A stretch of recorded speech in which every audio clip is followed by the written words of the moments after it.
What's up, everybody? Today, we're going to switch it up a little bit.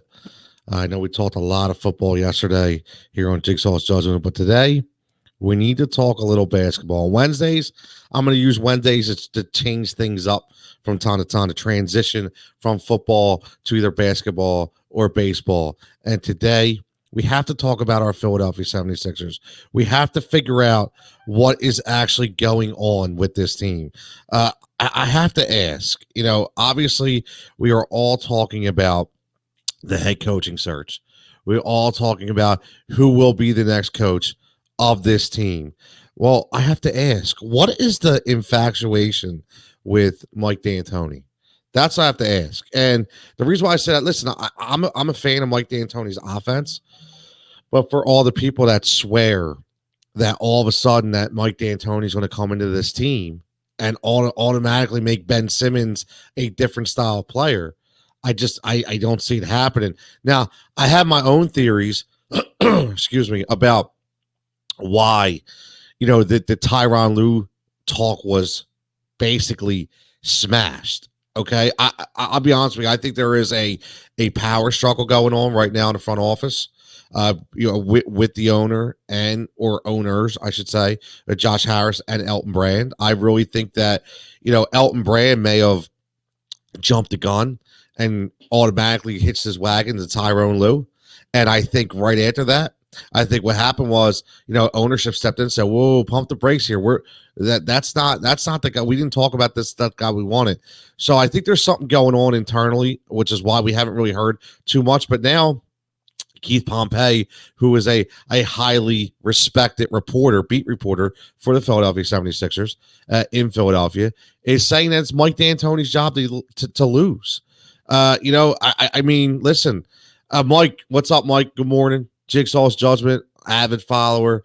I appreciate it. Mike's always checking in, Mikey V. And he asked a question I was asking last night when I watched the Denver game with the Clippers. Is Doc on the hot seat now? Another collapse.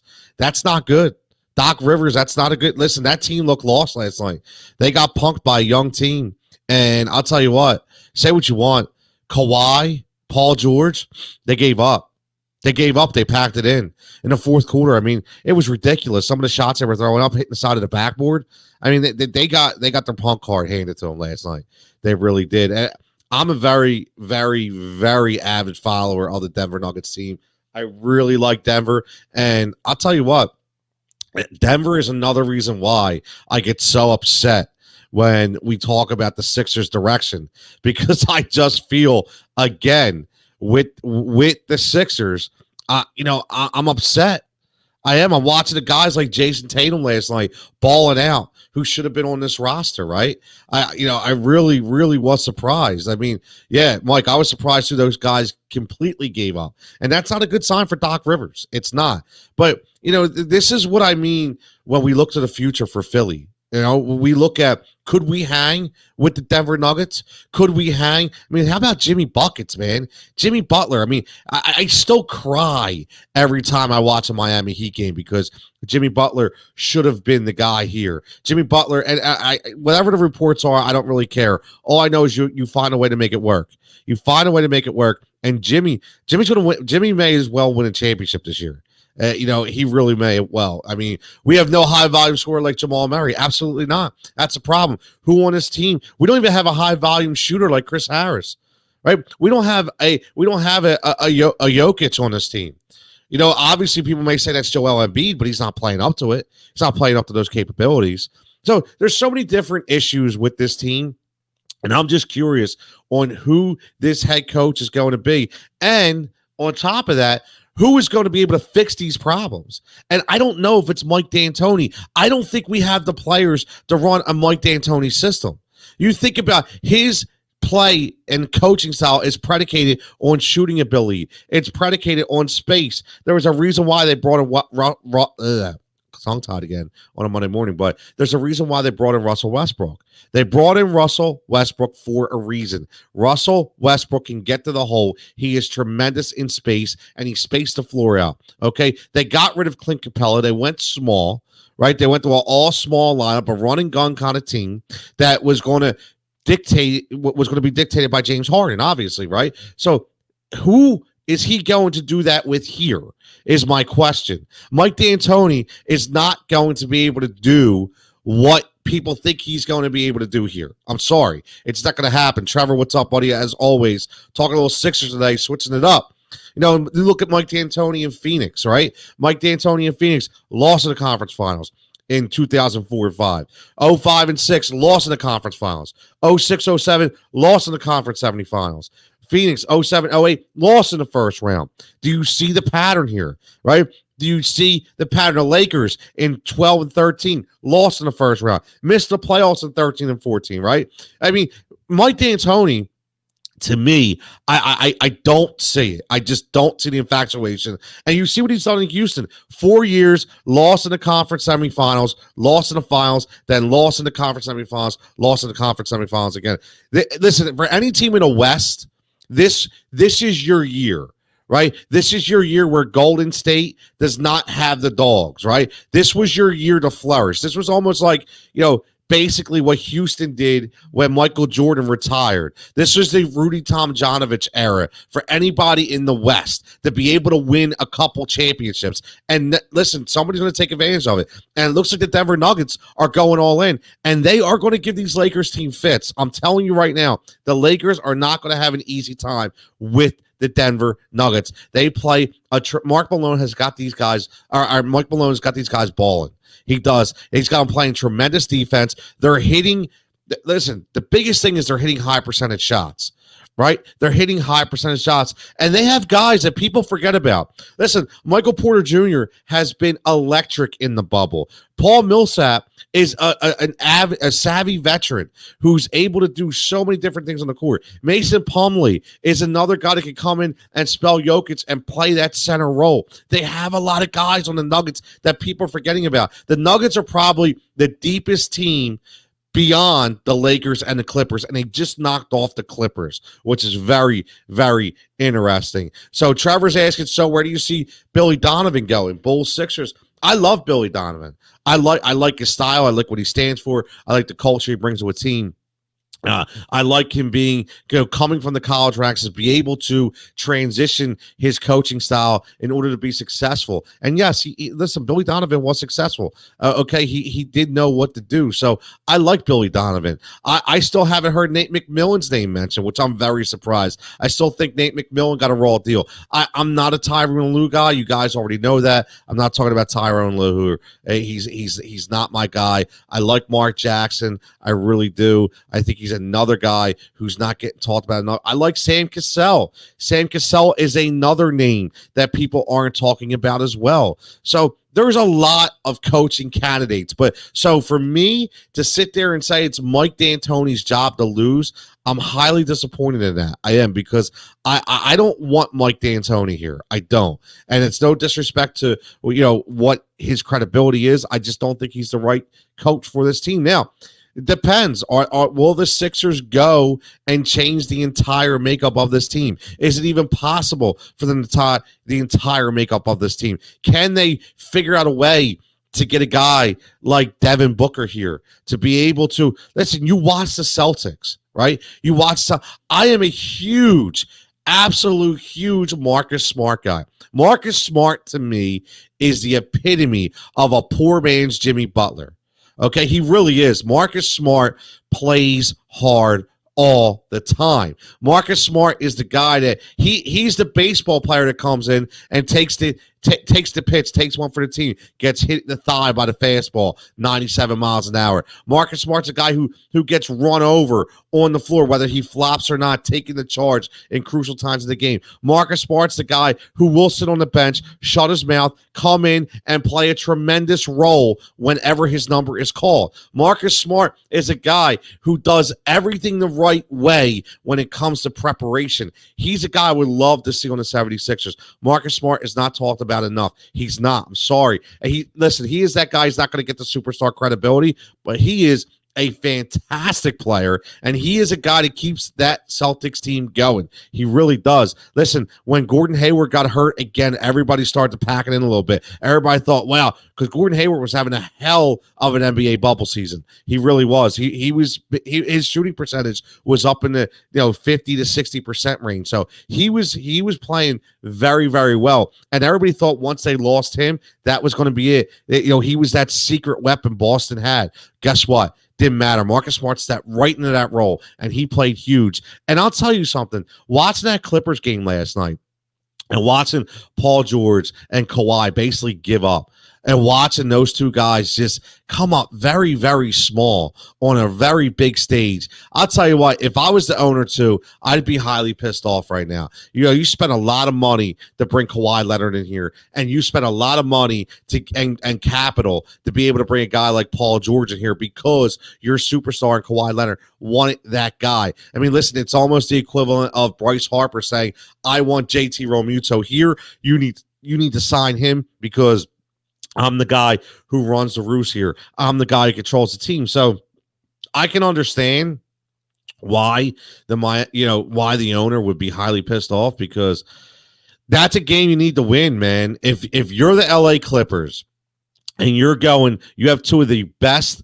sixth guys in the NBA. What I mean by that is they have 2 6-man on that team in Montrezl Harrell and Lou Williams. They have both of them on this team that a lot of people would die to have on their squad right now. And they got shut out by a kid in Jamal Murray who nobody gave a chance, being drafted where he was out of Kentucky, said he needed to develop a game. He needed to develop a shot. He was on point, man. Jokic, everybody talked about the Joker saying he lost too much weight. He's a lazy player. He doesn't. I'll tell you, man. With Murray and Jokic, they are a tough team to beat. They have a really good nucleus, and they have a really good role player system around them. And I'm very excited to see them play the Lakers. I am. But to get back to the Sixers, I don't know where the Sixers go from here.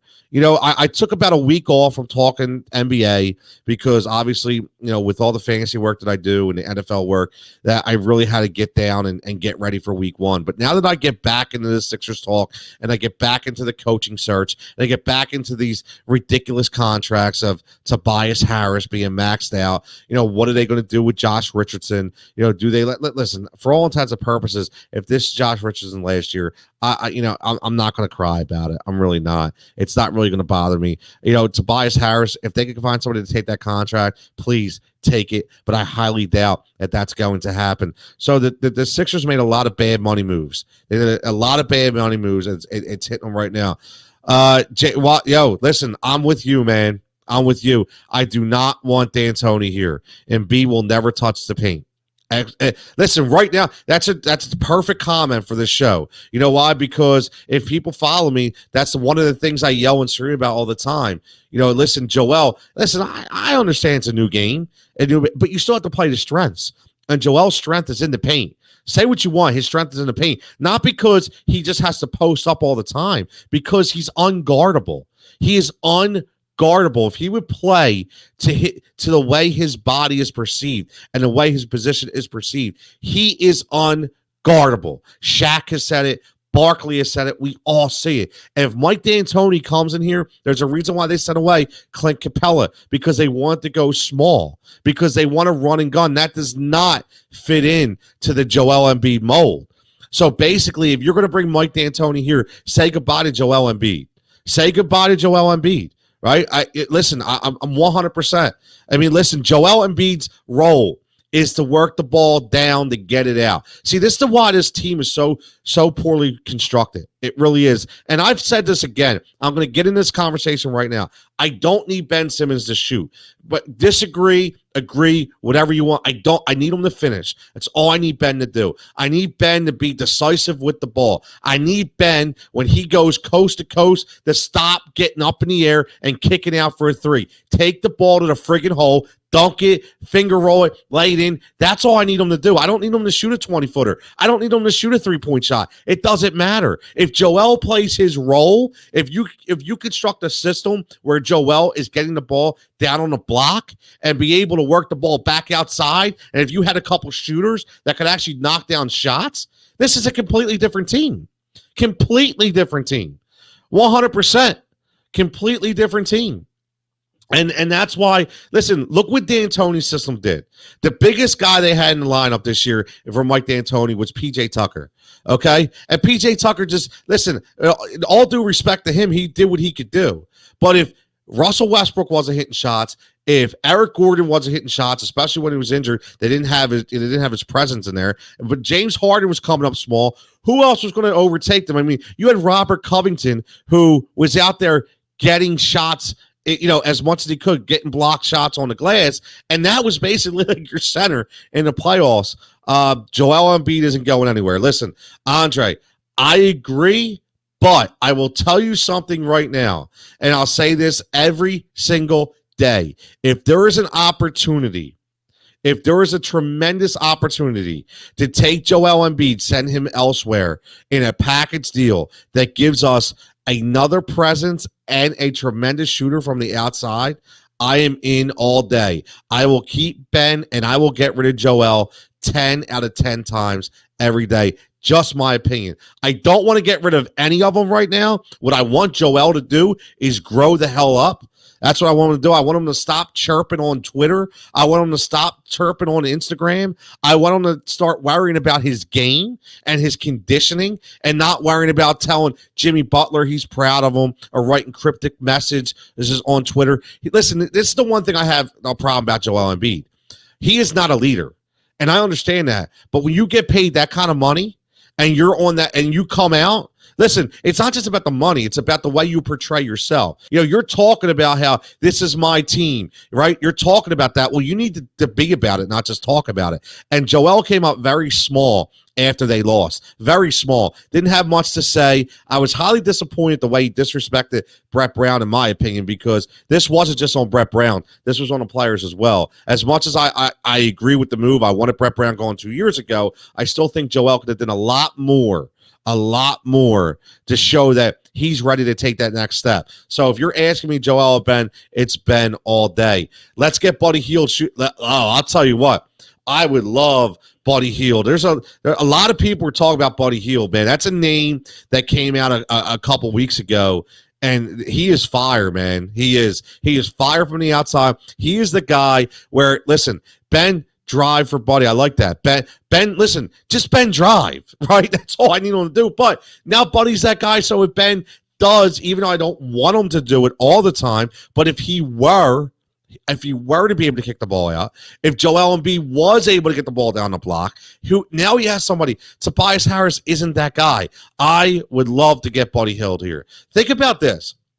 Just think about the difference of lineup that you get if you bring a Buddy Hield here. I really, seriously, I mean, the guy's shot is tremendous. It really is, and it's something that we definitely need. We've been, Molly checking in, we've been asking for Joel to grow up for too long. If losing the Raptors didn't make it happen, it's not ever going to happen. Listen, I agree. There's something. Joel is going to be Joel, and he's going to have to be babied, and that's something I can't stand. I understand that he did not come from a tremendous basketball background. He's learned a lot on his own. When you give young athletes, I should say, a ton of money, we see it all the time in every single sport. It's hard for them to comprehend, and I don't know what Joel's support base is right now. I have no idea, but I think on the court, I was expecting Al Horford to come in and be that kind of mentor to Joel Embiid. I was expecting him to basically explain to him what needs to happen on and off the court. And it's something I didn't see transpire this year. And I'm telling you, I was highly upset. I was disappointed. Really. Andre checking in. Listen, Andre, here comes. Andre's my A-bomb guy, man. If you don't know Andre, he is my, he's Jigsaw Judgments, Heat Ratio Sports. He is the guy that comes in and drops our Sixers sources for us. And he's saying right now, a few players weren't happy with the taste of the Thibault and Harris combo. Felt missed something. Listen, I'll tell you what, one thing about Brett Brown, well, I think we can all agree on, his rotations absolutely sucked. I have no idea what his rotations were. I have no idea what he did or why he did what he did, I should say, right?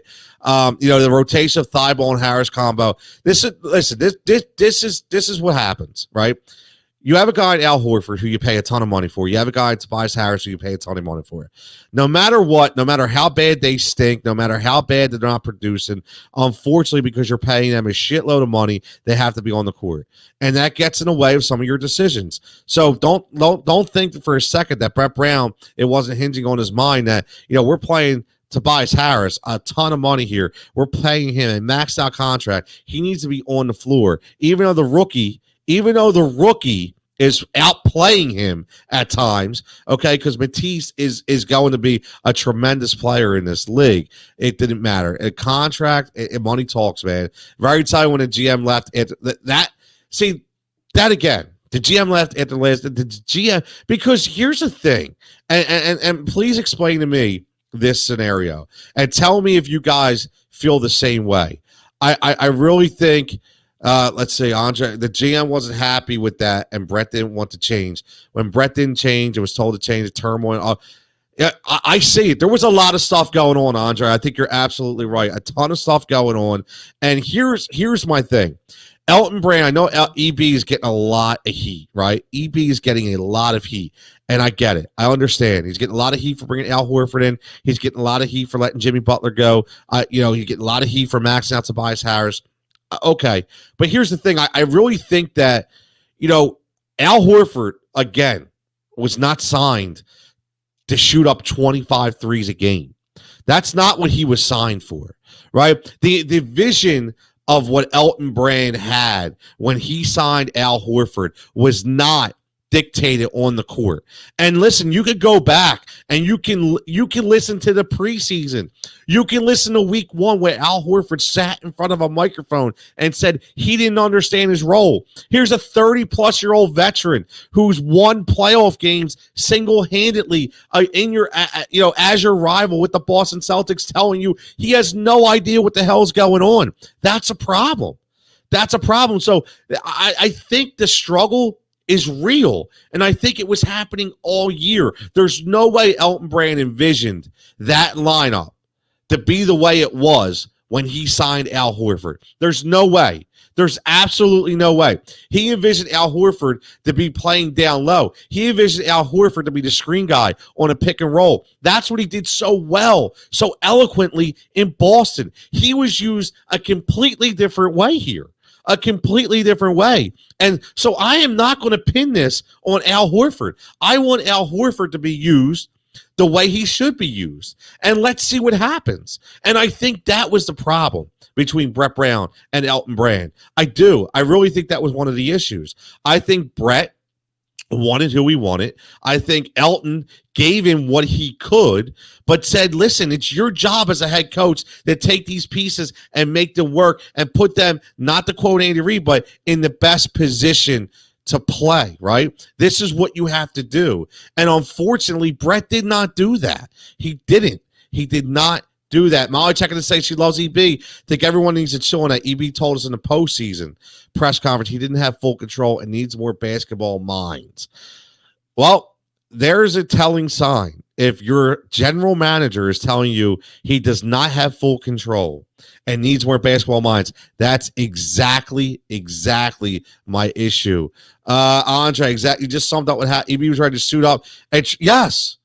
Yeah, exactly. Listen, Andre, this is my point, and I've been arguing with people all the time. I argue with people all year about this.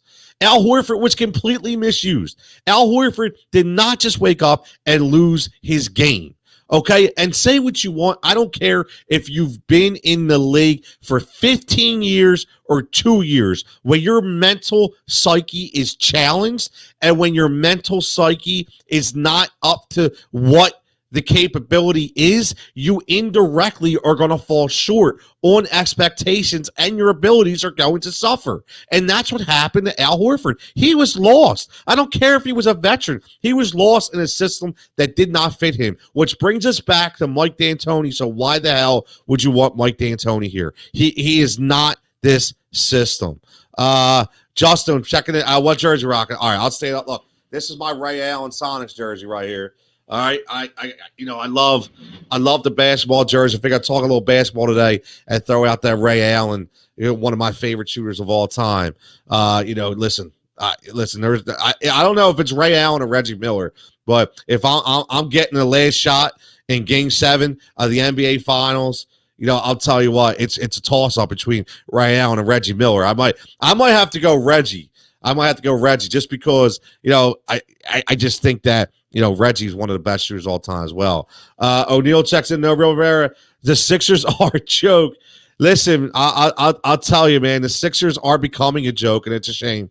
We went through a lot of tanking this process, and I'm telling you right now, man, it's an absolute shame what's going on. I just have to say, my oldest son's UConn right now because of Ray Allen. Like, see. Props to him, man, at UConn. I like that. He might listen, man. That's great. He's got a hell of an education and a hell of an athletic background right there, Andre. Congrats to you, man. That's great.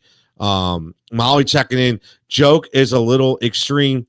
Well, you know what, Molly? I see it. Neil. She's checking in, saying that basically what's going on right now is a joke.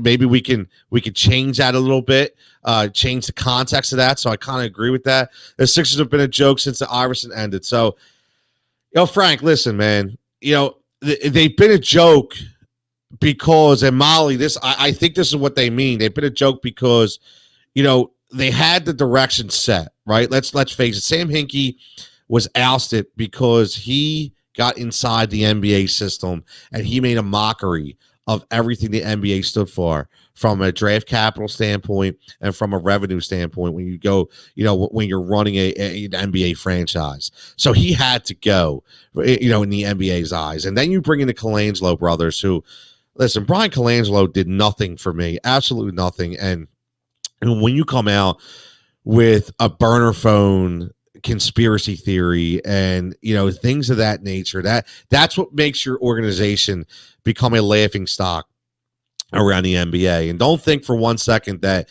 Jimmy Butler didn't see something like that. And don't think for one second that other NBA players didn't see that. And the word around is that there's a lot of dysfunction in upper management. And Andre checking in with the A-bombs is kind of basically he is cementing the fact that this is legitimate and this is a legitimate concern. Listen, here's the thing. You're an NBA owner in Josh Harris. I don't need you, drinking Crown and Coke with all the players in the press box acting like you're bullies. That's not your role, man. Listen, there's only one guy, in my opinion, who could do stuff like that, and that's Mark Cuban, man. Mark Cuban's a real deal. Say what you want about Mark Cuban, but I love Mark Cuban. I love everything he stands for. I think he's the best owner in the NBA. So if anybody's going to have drinks with players, it's going to be Mark Cuban. And I think that's the reason why I'm okay with that, is because I know he's not playing into a game. I know he's being 100% authentic, which is something that Josh Harris will never be. So that's one of my biggest things. Frank, did nothing of essence, zero. He did absolutely nothing. Are the Sixers in a worse position now than ever? Yes, Justin, 100%. The Sixers are in a 100% worse position right now because now they have a bunch of contracts they can't get out of, and they signed the wrong guys. And again, listen, all you need to do is see Jason Tatum play. All you need to do is see Mikal Bridges play.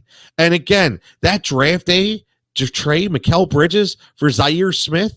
I'm going to tell you something, man. Zaire Smith can't play. He can't play. I don't care what you say. You can tell me anything you want. You could tell me you're an NBA scout right now. If he could play, he'd have been on the court. He can't play. Another wasted draft. And that's the shame of it. It is. That's a shame of it. That's how I feel like we are cursed going forward, and now we were in a worse position. Yeah, exactly. Shake my head for God. Zaire Smith even existed. That's the thing. Andre Allen was a huge cultural icon. The only way to overcome the big figure when the champion like the Eagles did it, or McNabb.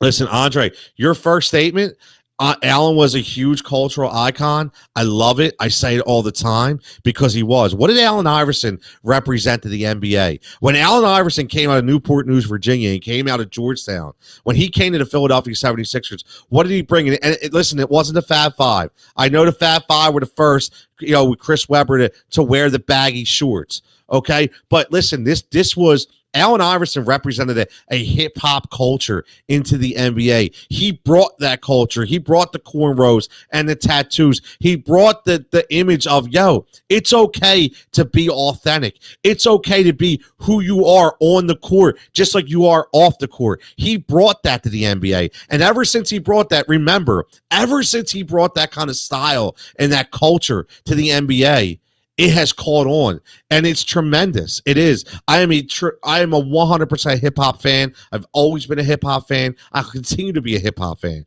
And he brought that style of culture to the NBA, and he will be forever remembered for that. So if anybody ever, when you're at halftime and you hear the hip hop music in the background, that's what Allen Iverson brought. When you see the guys with the tattoos, whether they symbolize something or not, personally or culturally, that is because of AI. When you see nobody wearing, Speedo shorts on the court and actually looking a little fly when we're playing basketball, that's AI. That was all AI. And the one thing about AI was people couldn't separate. See, that's a difference in Philadelphia, or I should say in the NBA.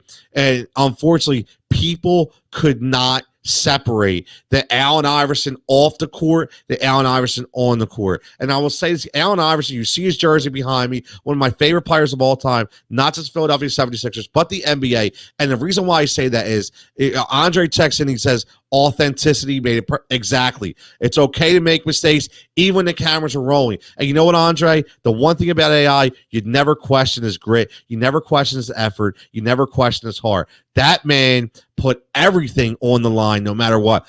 I get it. There was issues. Listen, NBA, NFL, Major League Baseball, players ain't perfect. Players are still human beings, man.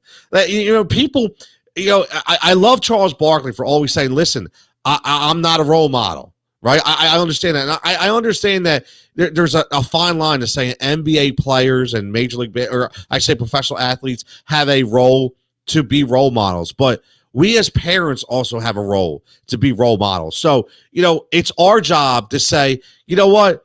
Explain to them that maybe what he did here off the court wasn't okay, but look at what he's doing on the basketball court, right? Look at what he's doing there. That's what I want you to emulate. I want you to emulate that effort. So a lot of people forget about that. Spoke to Mark Cuban. Listen, Andre is the NBA insider for Heat Ratio Sports, man. I love it.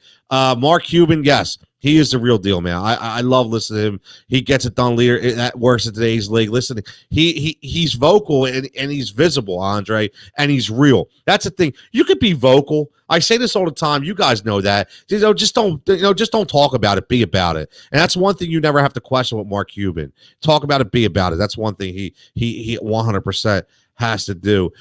He made it perfectly okay to make mistakes even when the cameras are rolling. Fridays on City Ave. Hooligans, man. I'll tell you, hooligans. Allen Iverson, check. I love those days. Those talks are awesome. But listen, everybody, I want to roll a half hour. I got some appointments today. I want to get out of here. Talking a little Sixers talk. Again, Andre, as always, thanks for the A-bomb talking about the upper management struggles with EB. We already knew. Now it's been confirmed. We'll see where this head coaching search goes. It should be interesting as interviews will continue. Again, everybody, thanks for joining in. Jigsaw's Judgment here on the Heat Ratio, brought to you by Heat Ratio Sports. Follow me at Ticketillo23, at Fox PHL Gambler, at Heat Ratio Sports, and PhillyInfluence.com. Listen to the podcast. We dropped the podcast last night. It was live. It'll be on YouTube later. It's on iTunes, everywhere you get your social media, everywhere you get your podcast. We're here. I'm here every day, people. Every day, bringing the heat to you. So again, as always, stay safe, stay healthy, and we will catch you tomorrow.